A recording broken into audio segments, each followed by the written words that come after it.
Good morning children. Welcome in Sanskar Vidya School. Now I am going to take up about voice. Voice आप लोग जानते होंगे voice के बारे में, पिछले क्लास में भी पढ़े होंगे आप। वॉइस का हिंदी मीनिंग होता है वाच्य। वाच्य, अब वाच्य है क्या भाई?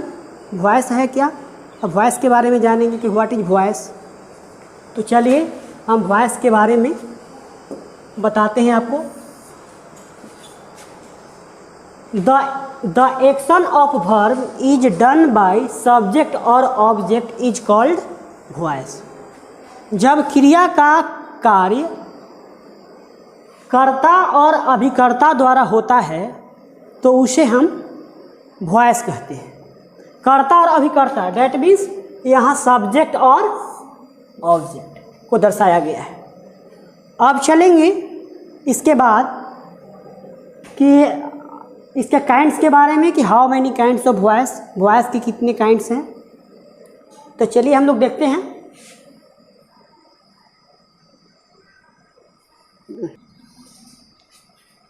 हाँ, काइंड्स के बारे में बताते हैं। Kinds of voice, there are two types of voice.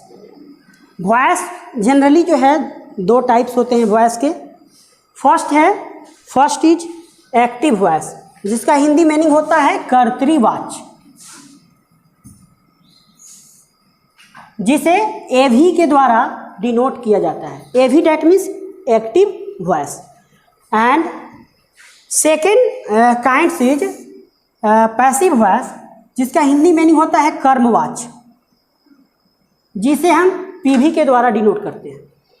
अब इसके बाद हम बारी बारी से दोनों वॉइस के काइंड्स को पढ़ते हैं। पहला है एक्टिव वॉइस। अब एक्टिव वॉइस है क्या भाई? कर्तृवाच्य किसे कहते हैं, तो इसके बारे में जानेंगे, एक्टिव वॉइस के बारे में। तो यहाँ मैंने लिखा है a verb is said to be in active voice when its form so that the person or thing denoted by the subject does something। किसी वर्ब को एक्टिव वॉइस में समझा जाता है जब जो है क्रिया का जो है, जब सेंटेंस में जैसे किसी काम को जो है करता जो है और सब्जेक्ट जो है करता है। जैसे इसमें डोअर जो होता है, करने वाला जो होता है, वो इसमें सब्जेक्ट होता है। जैसे मैं एग्जाम्पल लिया है, राम इट्स ए मैंगो। यहाँ राम सेंटेंस का सब्जेक्ट हो जा रहा है, जो ये डोअर है, करता है। राम आम खाता है, यहाँ आम खाने का जो काम जो कर रहा है वो राम कर रहा है। सेकेंड एग्जाम्पल मैंने लिया है, मोहन टीचेज मी, मोहन मुझे पढ़ाता है। यहाँ पर डोअर जो है मोहन है, इसलिए मोहन इस सेंटेंस का जो है सब्जेक्ट है। और देन आफ्टर, इसके बाद ये दोनों सेंटेंस जो है एक्टिव वॉइस में है। इसके बाद हम पढ़ते हैं पैसिव वॉइस के बारे में। पैसिव वॉइस है क्या भाई? तो a verb is said to be in passive voice when its form so that something is done to the person और thing denoted by the object. जब जो है क्रिया का वर्ब का जो है एक्शन जो है सब्जेक्ट द्वारा ना होकर वो ऑब्जेक्ट द्वारा होता है, ऑब्जेक्ट पे पड़ता है, तो वह वॉइस, वह सेंटेंस पैसिव वॉइस में समझा जाता है। जैसे मैंने वहाँ एग्जाम्पल दिया था, Ram it's a mango, Ram आम खाता है। यहाँ काम जो उस सेंटेंस में राम के द्वारा हो रहा था। अब यहाँ जो है पैसिव वॉइस में जब इसको चेंज करते हैं तो ये पैसिव वॉइस का ये ऑब्जेक्ट है, पैसिव वॉइस का ये ऑब्जेक्ट है अ मैंगो, जो एक्टिव वॉइस का ऑब्जेक्ट है, जो पैसिव वॉइस का यहाँ का सब्जेक्ट बन गया है। ये जो है पैसिव वॉइस का डोअर बन जाता है। तो ये a mango is eaten by Ram, आम राम के द्वारा खाया जाता है। अब ये जो है पैसिव वॉइस में कन्वर्ट हो गया है। इसके बाद दूसरा यहाँ पर मैंने लिया है मोहन टीचेज मी।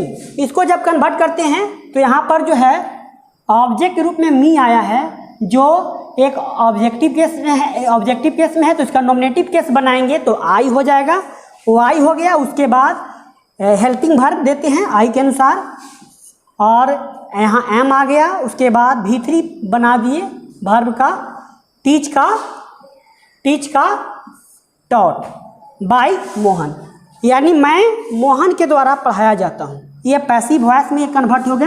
अब इसके बाद हम आगे चलते हैं, interchange of active to passive voice. अब एक्टिव से पैसिव वॉइस में कैसे इंटरचेंज करेंगे, कैसे बदलेंगे, तो उसका भी रूल है। तो सबसे पहले हम चलते हैं टेंस में। टेंस में कैसे इसका बदलाव करते हैं, तो टेंस में आते हैं तो पहला टेंस शुरू करते हैं, वो फर्स्ट टेंस है प्रेजेंट इंडेफिनिट टेंस, जिसको द सिंपल प्रेजेंट टेंस के नाम से ही जानते हैं। तो अब इसके बारे में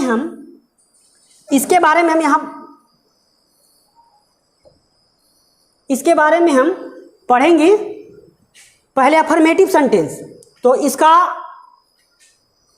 इसका जो स्ट्रक्चर जो है अफर्मेटिव सेंटेंस का, प्रेजेंट इंडेफिनिट का एक्टिव वॉइस का जो स्ट्रक्चर है, वो सब्जेक्ट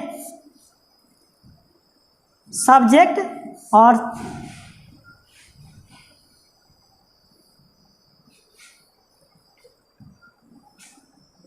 सब्जेक्ट V1 या V5 plus object plus other word. यहाँ पर एक्टिव वॉइस का स्ट्रक्चर है। यहाँ पर मैंने कुछ एग्जाम्पल भी लिए हैं, यहाँ 4 मैं एग्जाम्पल लिया हूँ। फर्स्ट एग्जाम्पल है एक्टिव वॉइस का, Ram Yeats a mango, Ram आम खाता है। ये जो अभी एक्टिव वॉइस में यहाँ जो वाक्य सेंटेंस का जो डोअर जो है वो राम है। अब उसी तरह से दूसरा मैं एग्जाम्पल लिया हूँ, आई लव हिम, मैं उससे प्यार करता हूँ। सेकेंड लिया हूँ, थर्ड लिया हूँ, सी टीचेज यू, वह मुझे पढ़ाती है। एंड लास्ट लिए हैं, वी रेस्पेक्ट हिम, हम लोग उसे कदर करते हैं, हम लोग उसे आदर करते हैं। इसके बाद इसे हम ये सब सारे 4 जो सेंटेंस दिए गए हैं, these sentence are in active form. अब इसको चेंज करना है पैसिव फॉर्म में। पैसिव फॉर्म में कैसे चेंज करेंगे, तो चलिए हम देखते हैं पैसिव फॉर्म में। पहला सेंटेंस मैंने लिया था, वो था राम ईट्स ए मैंगो। इसको जब चेंज करेंगे पैसिव में, तो यहाँ पर मैंगो जो है मेरा वाक्य का क्या है, ऑब्जेक्ट है। तो इसको कन्वर्ट करेंगे। पैसिव का जो स्ट्रक्चर मैंने बता दिया है कि जो है एक्टिव वॉइस का जो ऑब्जेक्ट होता है पैसिव वॉइस का सब्जेक्ट बन जाता है। उसके बाद helping verb is am are देते हैं प्रेजेंट टेंस में, और उसके बाद V3 देते हैं वर्ब का पास्ट पार्टिसिपल फॉर्म लगता है, और उसके बाद अदर वर्ड बाई, और उसके बाद ऑब्जेक्ट। ऑब्जेक्ट कौन बन के आता है, तो एक्टिव वॉइस का सब्जेक्ट जो है पैसिव वॉइस का ऑब्जेक्ट बन जाता है। इसके बाद उसी तरह से यहाँ चेंज कर दिया है मैंने। फर्स्ट को चेंज किया है, राम ईट्स ए मैंगो, तो इसका पैसिव बनेगा a mango is eaten by Ram. Second, I love him, इसको जब चेंज करेंगे तो इसका जो है ऑब्जेक्ट है हिम, इसका जो है बनाएंगे इसका ऑब्जेक्ट नॉमिनेटिव केस तो ही हो जाएगा। इसके अनुसार हेल्पिंग वर्ब इज देंगे, ही इज लव्ड बाय, आई का ऑब्जेक्टिव केस में बदलेंगे तो मी हो जाएगा, ही इज लव्ड बाय मी। उसके बाद है थर्ड एग्जाम्पल जो है, सी टीचेज यू, वह तुम्हें पढ़ाती है। इसको जब चेंज करेंगे तो यू यहाँ पर ऑब्जेक्ट है, जो एक्टिव वॉइस का ऑब्जेक्ट है, पैसिव वॉइस का सब्जेक्ट बनेगा।